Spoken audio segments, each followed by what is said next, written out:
You ever feel like high finance is this impenetrable black box you can't see inside? Well, what if we could just pry it open and take a look? In this explainer, that's exactly what we're going to do. We're going to build a massive billion-dollar investment fund right from scratch.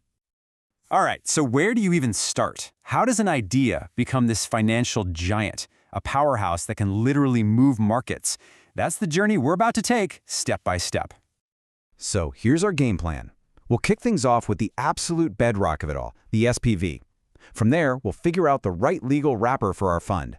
Then we'll get into the nitty-gritty of structuring it for investors all over the globe, see what kind of strategies it can actually use, and finally, the fun part, see how everyone gets their money. Let's jump in. All right, first stop, special purpose vehicles, or as you'll always hear them called, SPVs. Seriously, almost every complex financial deal you can think of, from a huge real estate development to the most sophisticated hedge fund, it all starts with this one core idea. This is the first, most essential piece of our entire puzzle. Okay, so what is an SPV, really? The best way to think about it is like a financial firewall, right? Imagine you've got this super risky project, but it has a massive potential upside. Instead of taking on all that risk yourself, you create a separate legal container. That's the SPV, and you put the entire project inside it. Now, if the whole thing blows up, the fire is contained. It only affects the SPV, not your main business. This simple concept of being bankruptcy remote is honestly one of the cornerstones of all modern finance. And don't think of this as just some empty legal shell. No way. It's a whole functioning company with its own cast of characters. You've got the sponsors, the people who dream the whole thing up, you've got directors to steer the ship, a trustee making sure all the rules are followed, and an administrator to handle all the day-to-day stuff. And of course, you've got the investors who bring in the cash, and the asset manager whose job it is to put all that money to work. Okay, so that's our foundation. Now let's build on it. The next big decision is where and how we legally set up our fund. This is what's known as choosing the wrapper, and trust me, this is a huge deal. It affects everything from taxes to who you can even take money from. One of the most popular choices right now, especially if you want to tap into European money, is the Irish ICAV. Think of it as a custom-built vehicle, designed specifically for the EU. It's regulated, it's flexible, and here's the killer feature, it's incredibly tax-efficient. We're talking often 0% tax on the fund's income and gains. You can see why that's a massive magnet for global capital. But what if you don't really care about EU access? What if your top priorities are speed and, let's be honest, privacy? Well, then you might look somewhere else, like a BVI business company. See, where the ICAV is all about regulated transparency, the BVI is about confidentiality. Things like shareholder details are kept private, and you can get one set up incredibly fast. It's a totally different tool for a totally different job. And this is where you really start to see the strategy behind all this legal stuff. There's no single best place to set up a fund. It's a massive strategic choice. You need access to European markets? You're probably going with an ICAV. You need to move fast and keep things private? The BVI is your go-to. Building a classic global hedge fund? Well, the Cayman LP has been the gold standard for decades. The point is, the wrapper you choose isn't just some boring legal detail. It fundamentally defines the entire DNA of your fund. All right, so we've picked our jurisdiction, we've got our wrapper, but now we face a brand new problem. We want to take money from investors all over the world, right? But they all have different tax situations, different rules they have to follow. This is where the structure has to get a lot more complex, but also a lot more clever. And this is a huge challenge for any fund that wants to be truly global. I mean, think about it.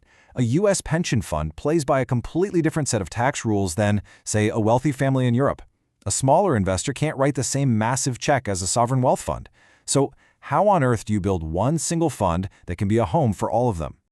Well, this is where the financial engineers come in with some really clever solutions. For instance, there's this weird tax issue in the US called UBTI that can hit big tax-exempt investors like pension funds. So what do? You create something called a blocker fund. It's basically a little corporate entity that sits between the investor and the main fund, and it just blocks that problematic income from ever reaching them. Problem solved. Or what about those smaller investors? You use an aggregator fund to pull all their money together so they can act like one giant investor and meet those high minimums. And all of this leads us to what might be the most elegant solution in the entire playbook, the master feeder structure. This is just brilliant. Here's how it works. On one side, you have multiple feeder funds. Maybe you have one for your US investors and another one for your international investors, and each one is perfectly tailored to their specific tax needs. But, and this is the key, all of these different feeders channel their money into one single central master fund. So the investors get a totally customized entry point, but the manager gets to trade one giant, super efficient pool of capital. It is literally the best of both worlds. Okay, let's recap. We've built the legal vehicle. We've brought in investors from all over the world. Now we get to the really exciting part, actually putting that huge pile of money to work.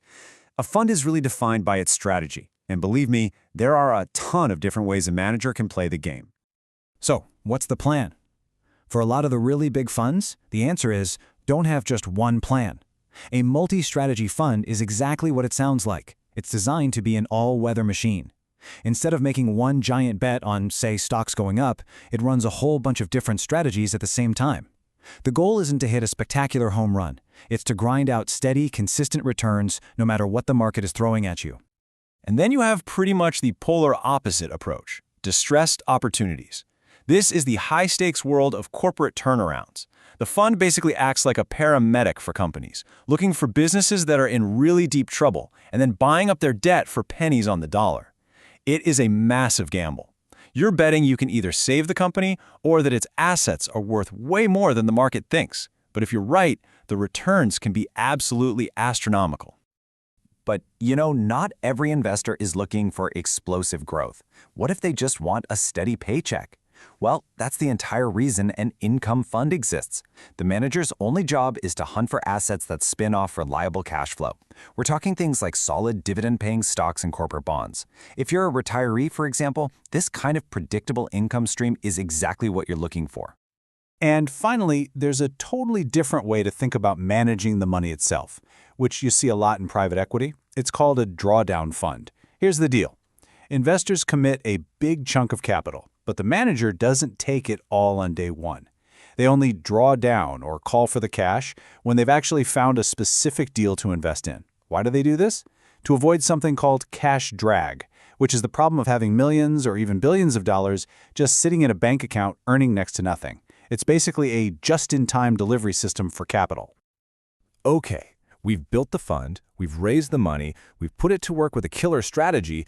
We've now reached the climax of this whole journey, the payout. After everything is said and done, how do the profits actually get divided up among everyone who is involved? Well, it all comes down to a very strict, very specific process. This entire process is run by something called the waterfall. And it's a perfect name because the money flows down in a very specific order and you can't skip a step. First, you pay all the basic operating expenses of the fund. Then, if the fund borrowed any money, the lenders get paid back. Next, and this is absolutely critical, the investors get their original investment back, every single penny. After that, they get a guaranteed minimum profit, often called a preferred return. It is only after all of those steps have been completed that the leftover profit, the real cream, is finally split between the investors and the fund manager. So there you have it. From a simple legal container all the way to a global investment machine, we've basically just built a billion-dollar fund from the ground up. And hopefully, seeing the architecture behind it all makes the whole thing a little less mysterious. But it also leaves us with a much bigger question, doesn't it? Now that we understand how these incredibly powerful engines of capital are put together, what does their sheer size and influence really mean for the rest of the global economy? That's a question worth chewing on.